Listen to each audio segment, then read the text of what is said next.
Radar News de volta nessa segunda-feira, agora 12h05. Ainda temos muito tempo pela frente, até 1h30 da tarde.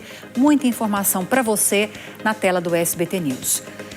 E vamos seguir falando de pauta polêmica. O ministro Alexandre de Moraes, do Supremo Tribunal Federal, deu um prazo de 10 dias para que o governador Cláudio Castro e a Alerj prestem esclarecimentos sobre a recriação da chamada gratificação faroeste.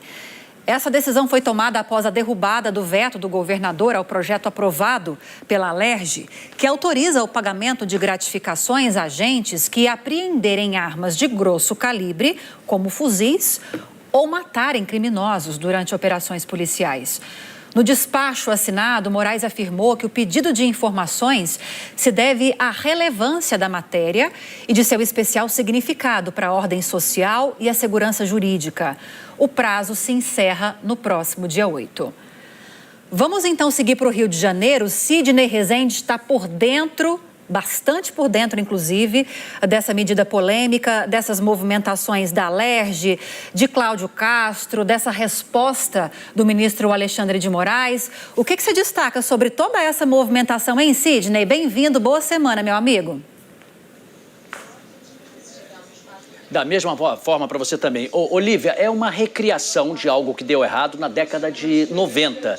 E o que se fez? Se reavivou isso, se rediscutiu e aprovou na Assembleia Legislativa. Foi para a sanção do governador Cláudio Castro. Ele não disse se é a favor ou se é contra. Ele somente disse o seguinte: eu não tenho orçamento para isso, não tem como eu incluir isso para o ano que vem, e devolveu para a Alerj. Os mesmos deputados mais à direita, mais conservadores, alguns deles até ligados ao ex-presidente Jair Bolsonaro, eles impuseram novamente, derrubaram o veto do governador. E agora o Supremo Tribunal Federal, através de Alexandre de Moraes, fez um pedido de explicações, tanto ao governador como à Assembleia. Porque na época, na década de 90, a própria Assembleia Legislativa, que tinha motivado e criou essa lei, ela mesmo derrubou. E foi uma pressão da sociedade? Foi, mas é porque não deu certo também a estatística. Para você ter uma ideia, foram analisados na época 1.200 laudos cadavéricos, né, de pessoas mortas em confronto.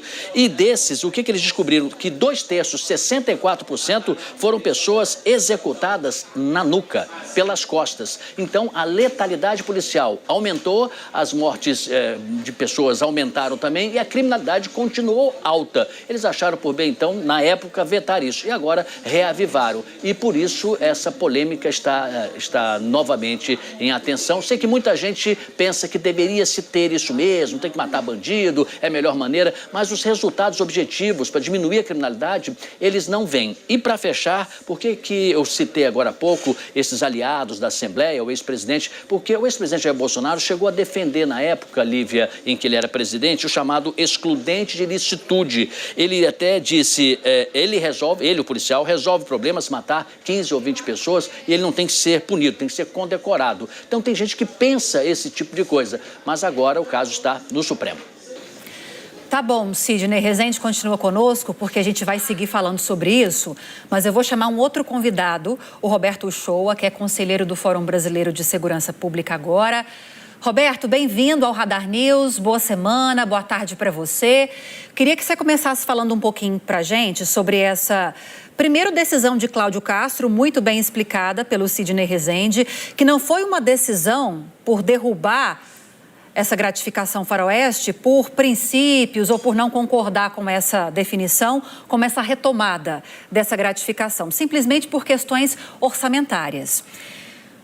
Qual vai ser a consequência de uma gratificação como essa, se ela tem as explicações agora ao Supremo Tribunal Federal, mas se ela realmente for adotada, retomada no Rio de Janeiro?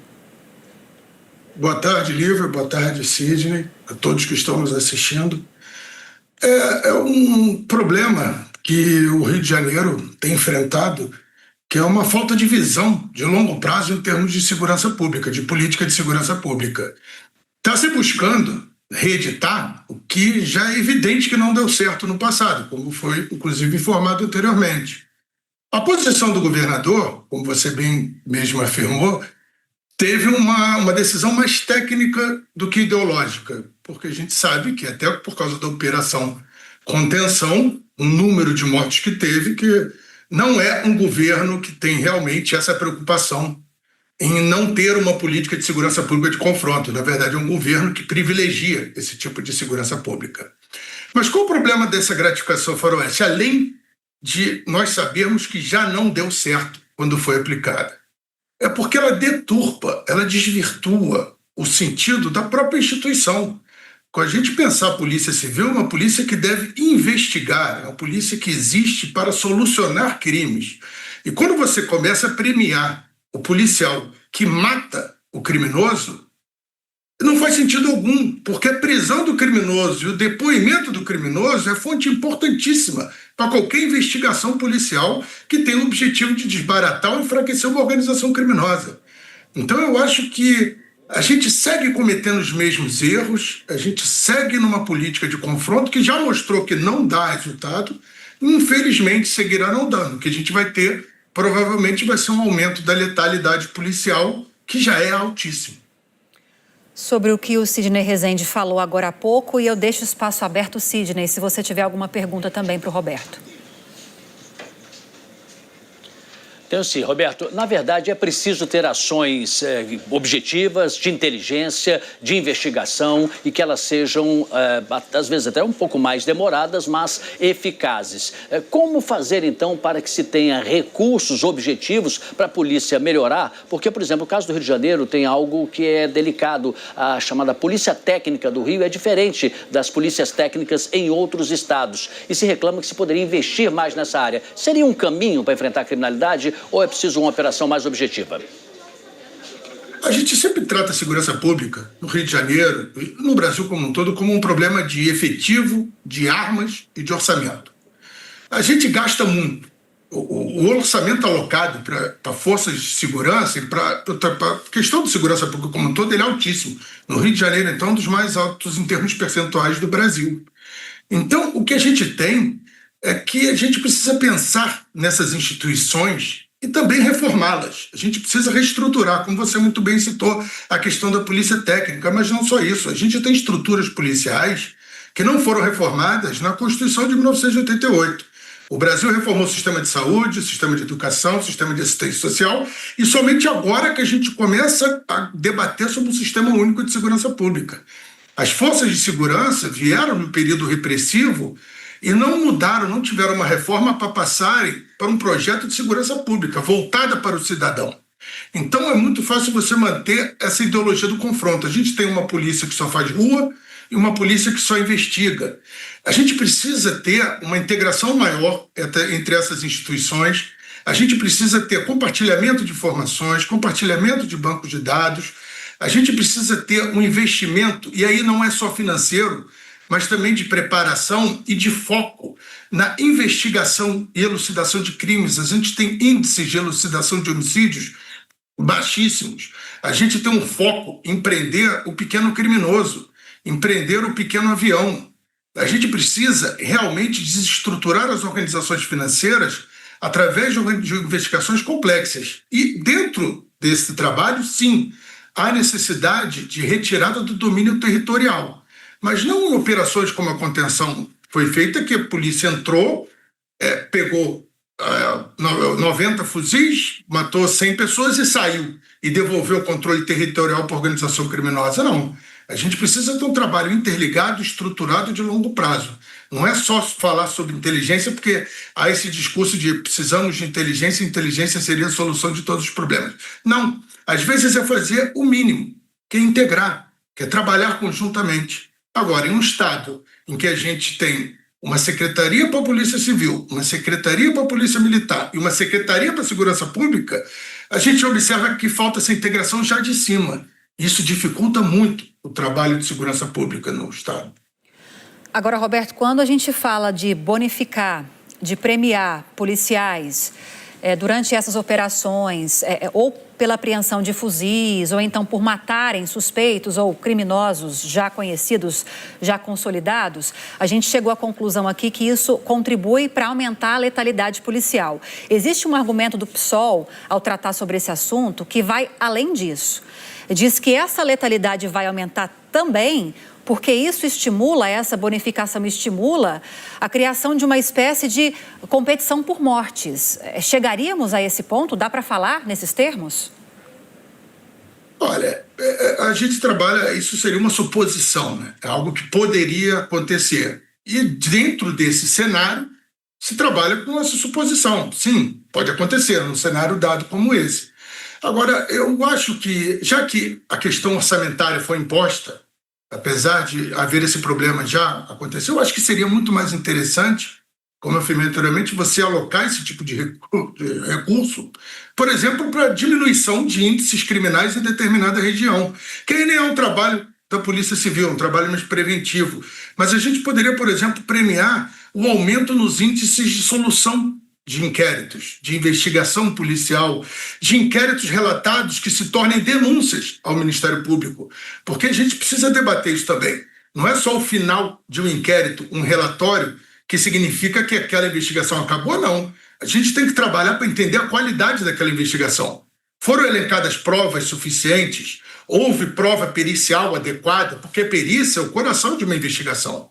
A gente precisa entender isso. Então, esse é o grande debate que a gente tem que fazer. O que a gente quer enquanto sociedade? Uma polícia que investigue, solucione crimes e que realmente puna aqueles que estão responsáveis pelas atividades criminosas ou que simplesmente matem e não levem a julgamento essas pessoas. E aí eu entendo a preocupação do partido do PSOL.